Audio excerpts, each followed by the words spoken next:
다 같이 매일 드리는 기도 들으심으로 2월 11일 수요일 새벽 기도회를 하나님께 올려드리겠습니다.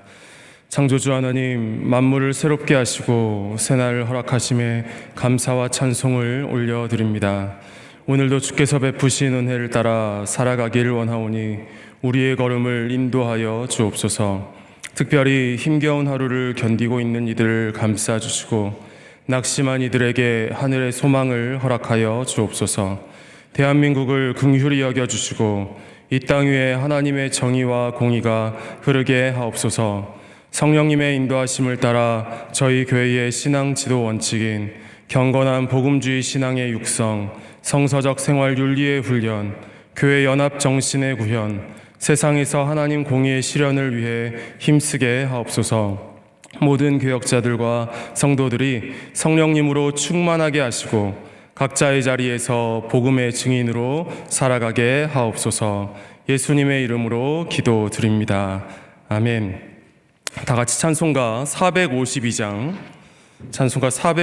함께 찬양하시겠습니다.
오늘 오이코스 본문은 레위기 26장과 27장의 말씀입니다. 그 중에서 오늘 이 새벽에는 레위기 26장 3절과 4절 말씀, 구약성경 188쪽에 있는 레위기 26장 3절 4절 말씀을 우리 두 절의 말씀을 함께 봉독하겠습니다. 너희가 내 규례와 계명을 준행하면 내가 너희에게 철 따라 비를 주리니 땅은 그 산물을 내고 밭의 나무는 열매를 맺으리라. 아멘. 오늘도 이 하루를 시작하시면서 하루의 첫 시간 주의 성전에 나와서 기도하며 예배하며 하루를 시작하시는 우리 영락의 성도님들, 그리고 원근 각처에서 또 영상을 통하여서 함께 기도의 제단을 쌓으시는 우리 모든 성도님들에게 우리와 함께 하시고 말씀을 통하여서 은혜 주시는 하나님의 크신 은혜와 축복이 함께 하시기를 간절히 기도드립니다. 성경에는요, 하나님의 축복이 기록된 대표적인 두 장의 본문이 있습니다. 한 장이 오늘 우리가 읽은 이 레위기 26장이고요. 또 다른 한 장은 신명기 28장의 말씀입니다. 그런데 보통 축복에 대한 말씀을 인용하거나 요즘 우리 2월 자녀 축복 기도회처럼 자녀에게 이렇게 축복에 대한 기도를 할 때 많이 인용되는 본문은 오늘 우리가 읽은 이 레위기 26장이 아니라 신명기 28장입니다. 왜 그런지 제가 신명기 28장의 몇 구절을 한번 읽어보도록 하겠습니다. 성읍에서도 복을 받고 들에서도 복을 받을 것이며 내 광주리와 떡반죽 그릇이 복을 받을 것이며 내가 들어와도 복을 받고 나가도 복을 받을 것이니라. 내가 많은 민족에게 꾸어줄지라도 너는 꾸지 아니할 것이요 여호와께서 너를 머리가 되고 꼬리가 되지 않게 하시며 위에만 있고 아래에 있지 않게 하시리니 아멘. 여러분 많이 들어보신 축복의 말씀이지요. 말씀을 듣기만 해도 이렇게 기분이 좋아지시지 않습니까? 일단 신명기 축복의 본문은요, 그 축복의 내용이 굉장히 광범위하고 내용도 굉장히 풍성합니다. 자녀들 축복할 때 그래서 많이 인용되는 말씀이 이 신명기 28장의 말씀이지요. 그런데요, 이런 신명기의 축복의 말씀에 비하면 오늘 나와 있는 레위기의 축복의 말씀은요, 조금 소박한 내용이에요. 여러분 오늘 4절과 5절 말씀 함께 읽어보도록 하겠습니다. 내가 너희에게 철 따라 비를 주리니 땅은 그 산물을 내고 밭의 나무는 열매를 맺으리라. 너희의 타작은 포도 딸 때까지 미치며 너희의 포도 따는 것은 파종할 때까지 미치리니 너희가 음식을 배불리 먹고 너희의 땅에 안전하게 거주하리라. 아멘. 무엇인가요? 어떤 축복인가요? 때에 따라 비를 주셔서 수확하게 하시는, 결실하게 하시는 축복이에요. 이 결실도 몇 년치 양식을 막 저장하는 그런 정도의 양이 아니라 다음 수확 때까지 먹을 수 있는 그런 정도의 양입니다. 그리고 우리가 읽진 않았지만 7절 이후의 말씀을 보시면 전쟁에서 승리하여서 안전하고 평안하게 살아갈 수 있는 축복을 허락하여 주신다 말씀하고 계세요. 성도 여러분, 레위기에서 말씀하고 계시는 거룩은 우리의 일상의 삶과 연결되어진 거룩이다. 우리가 새벽마다 계속 말씀을 드리고 있습니다. 그리고 그렇게 거룩한 삶을 살아가는 이들에게 주시는 축복도 화려하고 거창한 것이 아니라는 것이에요. 오늘 하루를 소박하게 살아가는 것, 하루 세끼 식사가 매번 만찬이 아니더라도 우리가 굶지 않고 먹고 살아갈 수 있는 것, 오늘을 안전하고 평화롭게 살아갈 수 있는 것, 레위기 말씀은 이것들이 하나님이 주시는 축복이다, 오늘 우리에게 말씀하고 계시는 것입니다. 복음성가 가운데 행복이라는 찬양이 있습니다. 가사가 이렇지요. 화려하지 않아도 정결하게 사는 삶, 가진 것이 적어도 감사하며 사는 삶, 내게 주신 작은 힘 나눠주며 사는 삶, 이것이 나의 삶의 행복이라고. 눈물 날 일 많지만 기도할 수 있는 것, 억울한 일 많으나 주를 위해 참는 것, 비록 짧은 작은 삶 주 뜻대로 사는 것, 이것이 나의 삶의 행복이라오. 성도 여러분, 우리가 이 땅을 살아갈 때에 특별한 고난과 어려움 없이 평소처럼 살아갈 수 있는 것이 하나님이 주시는 축복인 줄로 믿습니다. 소박한 우리의 일상이 하나님이 우리에게 주시는 은혜인 줄로 믿습니다. 저는 이 사실을 22살에 아주 절실하게 배웠습니다. 몇 번 설교 때 말씀드리기도 했었는데요. 그때 제가 항암 치료를 받았었습니다. 항암 치료가 시작되니까요, 제 삶은 딱 두 가지로 나뉘더라고요. 하루에 9시간씩 항암 주사를 맞으면서 병원에 누워 있거나 아니면 병원이 아니면 집에 가만히 누워 있거나, 이 두 종류로 딱 나뉘어졌습니다. 항암제 부작용으로 머리가 다 빠져버리고 면역력이 극도로 약해지니까 병원에 있지 않은 그 시간에도 할 수 있는 거는 제가 제 방에 가만히 누워 있는 것, 그것밖에는 할 수가 없었어요. 그때 제가 제일 부러웠던 사람이 저희 집 창문 밖으로 보이는 거리에서 걸어 다니는 사람들이 가장 부러웠습니다. 그때 제가 깨닫게 되었지요.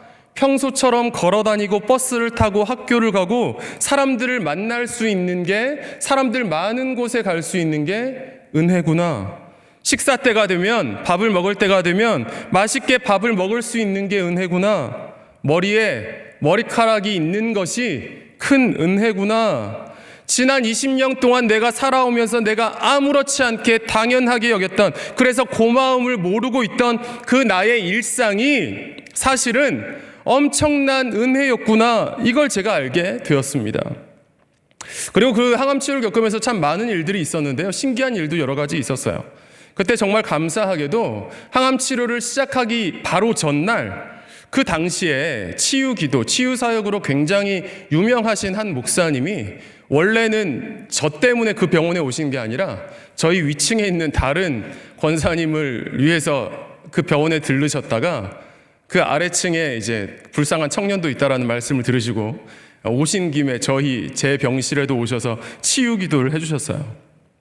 저도 이제 그 모태신앙 아닙니까? 그래서 오랫동안 신앙생활을 했으니까 그 치유 기도를 받으면서 그 내심 기대를 했죠. 아, 오늘 내가 이 대단한 분의 치유 기도를 받았으니까 내일부터 항암 치료 안 받아도 되는 거 아닐까? 내일 아침에 검사를 해봤는데 기적처럼 싹 나아버려서 퇴원하세요 이렇게 말씀하시는 거 아닐까? 정말 심각하게 기대했습니다. 그런데 그런 일이 일어났을까요? 안 일어났을까요? 네, 안 일어났어요. 그런데 그 대신에 그 목사님의 기도와 또 그 치료하는 기간 많은 분들이 함께 해주신 많은 분들의 기도 덕분에 저는 그 치료받는 시간 동안 정말로 말로 다 할 수 없을 만큼 많은 작은 기적들을 경험할 수 있었습니다. 한 번의 기도로, 그 한 번의 기도의 결과로 하루아침에 짠 하고 나아버리는 것은 아니었지만 그 힘든 시간 동안 만져주시고 고쳐주시는 하나님을 만나게 된 것입니다. 그리고 결정적으로 그 힘들었던 한 1년여의 시간을 통하여서 하나님께서 제 인생을, 제 마음을 완전히 바꿔버리신 것이죠. 성도 여러분, 신앙생활이란 이런 것입니다. 우리가 한번 열심히 기도했다라고 해서, 한번 간절히 예배드렸다라고 해서 그 한 번의 기도로 내가 원하는 기적 같은 일들이 빵빵 터지지 않는다고 할지라도, 한 번의 기도로 거창하고 대단하고 드라마틱한 일들이 내 삶의 자리 가운데 일어나지 않는다고 할지라도 매일매일 소박하고 평범한 나의 일상의 삶을 살아가는 것, 그 일상을 살아가면서 하나님의 은혜에 감사하는 것, 그 안에서 하나님이 말씀하시는 거룩하고 복된 삶을 살아가는 것, 그리고 우리에게 닥치는 고난 속에서도 하나님과 동행하며 하나님이 역사해 주실 것을 믿음으로 바라보는 것, 이것이 우리의 믿음이자 우리의 신앙생활인 줄로 믿습니다. 이런 믿음의 길, 이런 신앙의 길 걸어가실 수 있는 그런 우리들 모두가 다 되실 수 있기를 간절히 기도를 드립니다. 여러분, 성경을 보면은요, 성경의 인물 가운데 다니엘이 이런 삶을 살아간 것을 우리가 볼 수가 있어요. 지난주에 자유인 청년부 수련회가 있었는데 그때 다니엘 6장의 말씀으로 제가 말씀을 전했습니다. 여러분 잘 알고 계시는 것처럼 다니엘은 전쟁의 포로로 바벨론에 잡혀와서 전쟁 포로인데도 그 나라의 총리의 자리까지 오르게 된 사람이죠. 다니엘이 너무 뛰어난 인재니까, 너무 대단한 사람이니까, 바벨론 땅에서 너무 잘 나가니까 바벨론 사람들이 다니엘을 다 시기합니다. 얼마나 대단한 사람이었냐 하면 정권이 바뀌면 총리가 바뀌는 것이 보통인데, 장관들이 다 바뀌는 것이 보통인데, 바벨론 땅에서 왕들이 바뀌는데도 총리는 다니엘이 그대로예요. 왕들이 바뀌는 정도가 아니라 나라가 바뀌는데도 총리는 다니엘이 그대로인 것이에요. 이렇게 잘 나가니까 사람들이 다니엘을 끌어내리려고 하죠. 그래서 어떤 법을 만듭니까? 다니엘의 신앙으로 다니엘을 넘어뜨리게 만드는 법을 만들어버리죠. 다니엘이 하고 있는 대로, 다니엘이 믿는 신앙, 다니엘이 하나님께 기도하게 되면 다니엘을 사자굴에 집어넣게 만드는 그런 법을, 바벨론 왕을 설득하여서 그런 법을 만들어 버립니다. 여러분, 우리는 신앙생활할 때, 우리는 하나님을 믿을 때, 내가 신앙생활하고 교회를 다니고 하나님을 믿어서 우리 삶에 뭔가 좋은 일이 일어나기를 기대하지 않나요? 하나님께 기도하고 그 결과 하나님께서 내 기도를 들어주시고 뭔가 나의 거룩한 소원이 이루어지고 내 삶에 뭔가 좋은 일이 일어나기를 기대하는 것이 우리의 마음 아닌가요? 그런데요, 다니엘서 6장은요 반대의 경우예요. 하나님을 믿는 것 때문에 다니엘이 위험에 처하게 되는 경우인 것이에요. 하나님을 믿으면 그동안 그가 가지고 있었던 총리의 자리를 잃어버릴지 몰라요. 하나님께 기도하면 다니엘이 그동안 계속 누려왔던 바벨론 땅에서의 모든 권리와 이로운 점들을 하루아침에 잃어버릴 수 있어요. 그리고 하나님께 기도하면 나의 그런 권리와 이익을 잃어버리는 것 정도가 아니라 내 목숨이 위태로워지는, 내가 죽을 수도 있는 상황을 맞이하게 되는 것이에요. 신앙과 믿음과 기도가 나를 이롭게 하는 것이 아니라, 나에게 좋은 것이 되는 것이 아니라, 나의 신앙과 믿음과 기도가 나를 힘들게 하고 나를 위험하게 하고 나를 죽게 할 수도 있는 그 상황이 다니엘 6장의 상황이라는 것이에요. 여러분, 그때 다니엘이 어떻게 반응을 하나요? 성경 말씀을 보면 놀랍게 반응을 합니다. 기도하는 걸 들키게 되면 다 잃어버리게 되는데, 내가 죽게 되는데, 성경 말씀은요, 다니엘이 윗방에 올라가서, 들키게 되면은 아랫방으로 내려가야 되는 거 아니에요? 숨어서 기도해야 되는 거 아니에요? 그런데 다니엘은 윗방에 올라가서 창문을 엽니다. 그리고 하루 3번 하나님께 감사 기도를 드리죠. 이 말씀을 기록하고 있는 다니엘 6장 10절에서는 이렇게 말씀을 하고 있어요. 다니엘의 이런 모습에 대하여서 이런 단어로 설명을 해요. 다니엘이 전에 하던 대로 그렇게 했다라고 말입니다. 전에 하던 대로. 매일 하는 다니엘의 기도가 위험 앞에서도 그를 담대하게 했다라는 것이에요. 위기 앞에서도 두려워하지 않게 했다라는 것이에요. 고난 속에서도 다니엘의 능력이 되었다 말씀하고 있어요. 여러분, 특별하지는 않아도 매일 반복하고 있는 우리의 신앙의 삶이, 매일 반복하고 있는 우리의 작은 거룩함들이 우리의 영적인 힘, 영적인 능력이 되어줄 줄로 믿습니다. 여러분, 우리가 살아가고 있는, 매일 반복하고 있는 것, 새벽에는 기도하면서 이렇게 하루를 시작하시고 밤에는 일찍 주무시지요. 새벽 기도 나오시기 위해서 일찍 잠자리에 드시고 주일에는 주님의 성전에 나와서 예배를 드리고 하는 이런 지극히 일상적이고 작은 거룩한 일상들은 지금은 좀 특별해 보이지 않아요. 지금은 대단해 보이지 않아요. 지금은 뭔가 대단한 능력이 있는 것처럼 보이지 않아요. 하지만 우리의 인생의 길을 걸어갈 때에, 우리의 인생의 삶에 거친 파도가 몰려올 때에, 고난의 쓰나미가 몰려올 때에, 그 시험과 어려움들로 인하여서 내 인생이 휘청휘청 거릴 때에 그 고난의 자리를 견디게 하고 이기게 하는, 그리고 결국 하나님의 힘으로 승리하게 하는 영적인 힘이 오늘 매일 반복하는 사소한 우리의 일상이라는 것이에요. 하나님이 말씀하시는 거룩한 일상이 그때의 우리의 힘이 되어주신다라는 것이에요. 성도 여러분, 오늘 이 하루도 하나님의 은혜 안에서 작은 거룩함들을 실천할 수 있는 우리들 모두가 될 수 있기를 간절히 기도합니다. 하나님께서 우리에게 주시는 작고 평범한 일상들에 감사하면서 살아갈 수 있게 되기를 간절히 소망합니다. 그렇게 작고 평범한 거룩의 삶을 살아가며 우리 아버지 되시는 하나님과 동행하는 그런 우리들 모두가 되실 수 있기를 간절히 기도드립니다. 그런데 여러분, 오늘 이 레위기 26장 말씀을 읽으면서 우리가 마지막으로 또 기억해야 할 한 가지가 또 있는데요. 레위기 26장이나 신명기 28장이나 이 말씀들에는요, 하나님이 주시는 축복의 말씀만이 아니라 반대로 저주의 말씀도 있다라는 것이에요. 오늘 레위기에서 축복의 말씀은 3절에서 13절까지 기록되어져 있습니다. 그런데 반대로 저주의 말씀은 14절부터 39절까지 기록되어져 있어요. 분량으로는 2배가 훨씬 넘는 분량이 저주의 말씀입니다.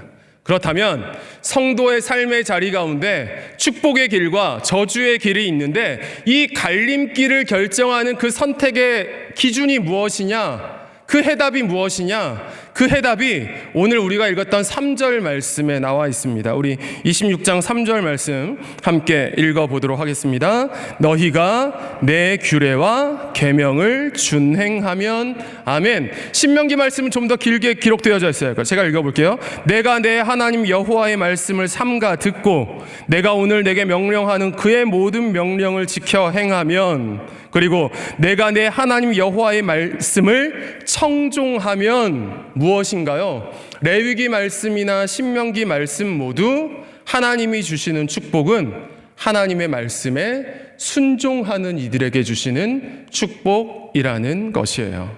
반대로 하나님의 말씀에 불순종하면 축복이 아니라 저주의 길이다, 하나님은 말씀하고 계시지요. 여러분, 우리는 이 교회를 다니면서 신앙생활을 하면서 그렇게 생각할 수 있어요. 하나님, 나는요 하나님도 믿고 주일에는 예배도 드리는데 왜 내게는 복을 안 주시나요? 하나님께 이런 불만을 터뜨릴 수가 있어요. 그러면 하나님께서는 어쩌면 우리에게 이렇게 말씀하실지도 몰라요. 네 삶을 한번 봐라. 너는 나를 믿는다고 하지만 월요일부터 토요일까지 나와 상관없이 살고 있지 않니? 하나님을 모르는 사람처럼 네 마음대로 살고 있지 않니? 그리고 네 예배를 한번 생각을 해봐. 그냥 의무적으로 늦게 와서 자리에 앉아 있다가 축도 전에 빨리 빠져나가는 게 너의 예배 아니니? 너의 삶은, 너의 예배는 말씀에 순종하는 것과 너무 동떨어져 있으면서 왜 너는 축복만 구하고 있니? 하나님이 이렇게 말씀하실지도 몰라요. 성도 여러분, 오늘 우리가 레위기 26장, 27장, 이제 레위기에 대한 설교는 오늘로 이제 끝이 나게 되는데요. 이 레위기 말씀을 우리가 새벽마다 계속 반복하면서 말씀을 들어오면서 레위기 말씀 속에서 자꾸 반복하시는 하나님의 말씀을 우리가 좀 기억할 필요가 있습니다. 오늘 12절 말씀이에요. 제가 읽겠습니다. 나는 너희 중에 행하여 너희의 하나님이 되고 너희는 내 백성이 될 것이니라.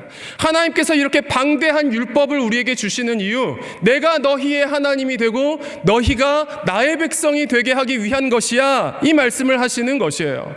성도 여러분, 레위기 율법에 담겨 있는 하나님의 뜻, 하나님이 우리 하나님이 되시는 것이에요. 내가 하나님의 백성, 하나님의 자녀 되는 것이지요. 여러분, 내가 하나님의 백성이 된다라고 하는 것은 내가 하나님과 상관 있는 사람이 되는 것이지요. 내가 하나님의 시선을 신경 쓰는 사람이 된다라는 것이에요. 내가 하나님의 말씀에 순종하는 사람으로 살아간다라는 그런 뜻이에요.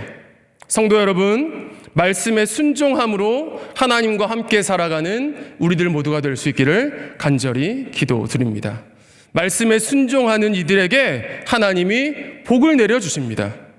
순종하는 이들에게 내려주시는 하나님의 그 놀랍고 귀한 은혜가 무엇보다 하나님이 나의 하나님, 나의 아버지 되시는 그 크고 놀라우신 은혜가 오늘을 살아가는, 오늘도 작고 거룩한 일상의 삶으로 작은 거룩함을 실천하며 나아가시는 우리 영락의 모든 성도님들 위해 충만하게 임하시기를 간절히 기도드립니다. 기도하시겠습니다. 아버지 하나님, 작고 평범한 일상의 삶 속에서 하나님의 말씀에 순종하는 거룩한 삶으로 살아가길 원하시는 하나님의 마음, 하나님의 뜻을 말씀을 통하여서 보게 하시니 감사합니다. 오늘도 이 새벽을 시작하며, 이 하루를 시작하며 하나님 앞에 나와 기도하며 하루를 열어갑니다. 이 하루를 살아갈 때에 하나님, 사소하고 평범한 일상의 삶이지만 하나님의 말씀을 기억하며 그 말씀에 순종하며 하나님을 사랑하고 또 이웃을 사랑하는 거룩한 삶으로, 정결한 삶으로 살아가는 저희들 모두가 되게 하여 주시옵소서. 작고 평범한 일상의 삶이 하나님이 주시는 축복의 삶인 줄로 믿습니다. 우리가 오늘 실천하는 작은 거룩의 실천들이 우리 삶의 영적인 힘이 되어줄 줄로 믿습니다. 나의 아버지 되시는 하나님 아버지, 나의 삶의 자리, 우리의 가정과 직장과 일터, 우리 자녀들의 학교, 모든 삶의 자리 가운데 주님 찾아와 주시고 임재하여 주시어서 거룩하게 살아가고자 하는 우리에게 힘을 더하여 주시고, 주님 오늘 이 하루도 친히 동행하여 주시어서 주님과 동행하는 기쁨과 감사함으로 충만한, 주님과 함께 믿음의 길 걸어가는 그 기쁨으로 가득한 우리의 귀하고 복된 일상의 삶이 되게 하여 주시옵소서. 하나님, 특별히 오늘 있을 수요 기도의 자리 가운데 성령 하나님 임재하여 주시어서 말씀에 귀한 은혜를 더하여 주시고 말씀 앞에서 결단하며 다짐하며 거룩한 삶으로 다시금 나아가는 영락의 성도님들 다 되게 하여 주시고, 특별히 영락의 성도님들 가운데 하나님 어려운 질병으로 고통당하는 이들이 있습니다. 난치병으로, 정신적인 어려움으로, 희귀한 질환으로 수술을 기다리고 수술 후에 회복 중인 이들이 있습니다. 주님 찾아가 주시어서 어루만져 주시고 하나님의 은혜의 손길로 회복되게 하여 주시고 다시금 강건하게 일어나게 하여 주시고 치유되고 하나님 일어서게 되는 놀랍고 귀한 은혜의 역사를 허락하여 주시옵소서. 오늘 이 하루 주님과 함께 동행할 때에 주님 주시는 충만한 은혜와 기쁨이 우리 모든 영락의 성도님들의 삶의 자리, 심령 가운데 충만하게 흘러넘치게 하여 주시옵소서. 감사드리오며 우리 구주 예수 그리스도의 이름으로 기도드리옵나이다. 아멘. 이 시간 말씀을 기억하며 기도하실 때에 평범하고 사소한 오늘의 일상이 하나님이 주시는 축복임을 알게 하시고 말씀에 순종하는 거룩한 삶으로 하나님과 동행하며 오늘을 살게 하옵소서. 또 주간기도 제목입니다. 수요일 1, 2부 기도회를 통하여서 성도들의 마음에 은혜가 넘치고 말씀을 실천하며 살아가도록 질병 가운데 어려움을 겪고 있는 영락의 모든 성도들이 하나님의 치유를 경험하는 은혜를 입도록 함께 기도하시고 가지고 나오신 기도 제목 가지고 기도하시고 자유롭게 또 삶의 자리로 돌아가시겠습니다. 기도하시겠습니다.